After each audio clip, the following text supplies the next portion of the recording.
ہم اس چیز کو بھول جاتے ہیں کہ ہمارا مرنا بھی اللہ کے ہاتھ میں ہے، ہمارا جینا بھی اللہ کے ہاتھ میں ہے۔ دنیا کی کوئی طاقت چاہے اس کی مرضی کے بغیر ہمیں ایک نقصان تک نہیں پہنچا سکتی۔ آج کا مسلمان موت سے ڈرتا ہے، دنیا سے محبت کرتا ہے، یہی وجہ ہے کہ ایٹمی ہتھیار ہونے کے باوجود آج ہماری پوری کی پوری فوج اسرائیل کے سامنے ایسے لیٹ گئی ہے کہ جیسے چھوٹا بچہ اپنی ماں کے سامنے دودھ لے کے لیے دیتا ہے۔ ایسے ایمان کا، ایسے لا الہ کا کیا فائدہ کہ آپ کی آنکھوں کے سامنے ہر طرف مسلمانوں کا مظالم جاری ہے، اور جو شخص یہ سوچتا ہے کہ آج سے 3.5 سال پہلے جو فلسطین پر حملے شروع ہوئے، اسرائیل اور فلسطین کی جنگ ہے، تو وہ شخص اپنے دماغ کا علاج کروائے۔ یہ جنگ اسلام کی اور کفار کی ہے۔ مسجد اقصیٰ بیت المقدس مسلمانوں کا قبلہ اول ہے، اس پہ کیا جانے والا ہر حملہ مسلمانوں پر حملہ تصور ہوتا ہے۔ آج بدقسمتی سے ہم نے اللہ کے ذکر کو چھوڑ دیا،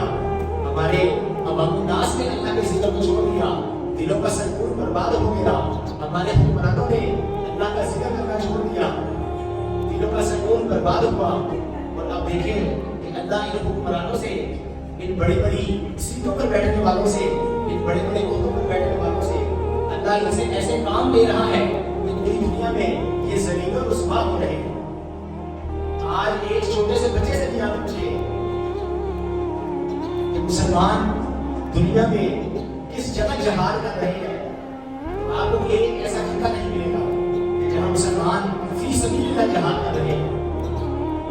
ڈالر کے لیے جہاد تو بے شمار جگہ میں جاری مسائل ہے، حتیٰ کہ ہمارے پاکستان میں بھی جو جہاد جاری ہے وہ ڈالروں کے لیے جاری ہے کہ جو اللہ اس کے رسول کی بات کرے اسے اٹھا دو، جو اللہ اس کے رسول کی بات کرے،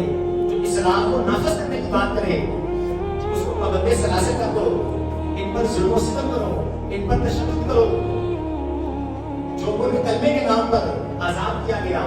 لا الہ الا اللہ کی ثنا لگا کر جس ملک کو آزاد کیا گیا، آج اس ملک میں آپ اپنے گھر میں یا کسی بھی پرائیویٹ جگہ پر آپ اونچی آواز میں گانا تو چلا سکتے ہیں، کوئی ملی نغمہ چلا سکتے ہیں، لیکن مساجد کے اسپیکر استعمال کرنے پر پابندی ہے۔ اور اس میں جتنی غلطی حکمرانوں کی ہے، یعنی کرسیوں پر بیٹھے ہیں، جتنی غلطی ان لوگوں کی ہے، اتنی ہی غلطی مسجد انتظامیہ کی اور ممبر پر بیٹھنے والے علماء کی ہے۔ آپ کیسے اللہ اور اس کے رسول کا نام استعمال کرنے پر پابندی لگا سکتے ہیں؟ اس کا مطلب تو سیدھا سیدھا یہ ہوا کہ ہمارے دلوں میں ایمان بالکل نہیں بچا۔ زبان سے لا الہ الا اللہ کا ورد ہم جاری رکھتے ہیں، نعرے بڑے زور شور سے لگاتے ہیں، قرآن مجید کی تلاوت بڑی خوشگوار آواز میں کرتے ہیں، اور جب بات آتی ہے دین میں پہلا دینے کی، ناموس پر پہلا دینے کی، تو ہم سب ایسے اپنے دلوں میں گھس جاتے ہیں کہ جیسے چوہا کھڑکی دیکھ کر اپنے دل میں گھستا ہے۔ امت مسلمہ کو اگر کوئی چیز جوڑ سکتی ہے تو وہ صرف ایک ہی چیز ہے، ایمان۔ کہ جس کے دل میں ایمان ہوگا، جو اللہ اس کے رسول کا ذکر کرے گا، اس کا دل ان چیزوں پر پریشان ہوگا۔ نبی پاک صلی اللہ علیہ وسلم نے ارشاد فرمایا، آپ یہ حدیث کا مفہوم ہے، بڑی سخت حدیث ہے کہ آپ نے ساری زندگی، ایک انسان نے ساری زندگی نیک کام کیے، نمازیں پڑھی، روزے رکھے، زکات ادا کی، حج بھی ادا کیا، عمرہ بھی ادا کیا، ہر معاملہ اس نے اس طریقے سے حل کیا جیسے اللہ اس کے رسول نے ارشاد فرمایا ہے، لیکن ایک معاملے پر اگر وہ چوک گیا تو اس کے تمام عبادات، تمام ریاضات سب کچھ ضائع کر دی جائے گی۔ اور وہ معاملہ کیا ہے کہ اگر اس مومن شخص کے سامنے اللہ کے دین کی دھجیاں پھیری جا رہی ہو، اللہ کے دین کو پامال کیا جا رہا ہو، اور اس کا چہرہ غصے سے سرخ نہ ہو، اس کے دل میں یہ غیرت ہی نہ جاگے کہ میں اللہ کے دین کو سر بلند کروں، اس کے تمام اعمال ضائع کر دیے جائیں گے۔ تو آج اسلامی مملکت پاکستان ویسے تو نام کی اسلامی مملکت رہ چکی ہے، کہ آج ہم باہر نکلے اور ہمیں ڈانس کرنے پر کوئی پابندی نہیں، ناچ گانے پر کوئی پابندی نہیں، کھانوں میں چلے گئے رشوت دینے پر کوئی پابندی نہیں، بلکہ اب تو اب الناس کو اتنا زیادہ ٹرین کر دیا گیا ہے،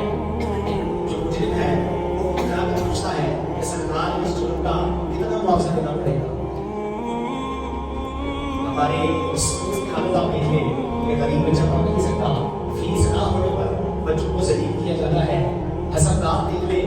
کہ بنا وجہ کی دوائیاں لکھی جاتی ہیں، بنا وجہ کے ٹیسٹ لکھے جاتے ہیں، معاشرے کے ہر طرف بدامنی پھیلی ہے، اور اس کی ریزن، اس کی وجہ صرف ایک وجہ ہے کہ ہم نے اللہ کے دین کو اپنی سیکنڈ پریورٹی پر رکھ دیا کہ میں اپنے گاؤں پر چلا جاؤں، میں اپنے بیوی بچوں کے لیے روزگار کما لوں، میں بھلا کیوں اللہ کے دین کے لیے نکلوں؟ اس سے ثابت یہ ہوا کہ ہمیں اپنے سونے بازو پر تو اعتماد ہے، لیکن ہمیں اللہ کی ذات پر اعتماد نہیں۔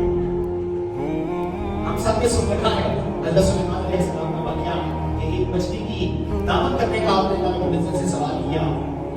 تو آپ نے کموں میں 6 مہینے لگا کر سمندر کے مخلوق کے لیے کھانے کا بندوبست کیا، کھانے کے انبار بنا دیے، اور ایک مچھلی آئی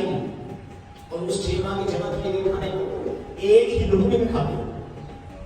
اس نے کیا فرمایا کہ اللہ مجھے روزانہ 3 ایسے نوالے کھلاتا ہے۔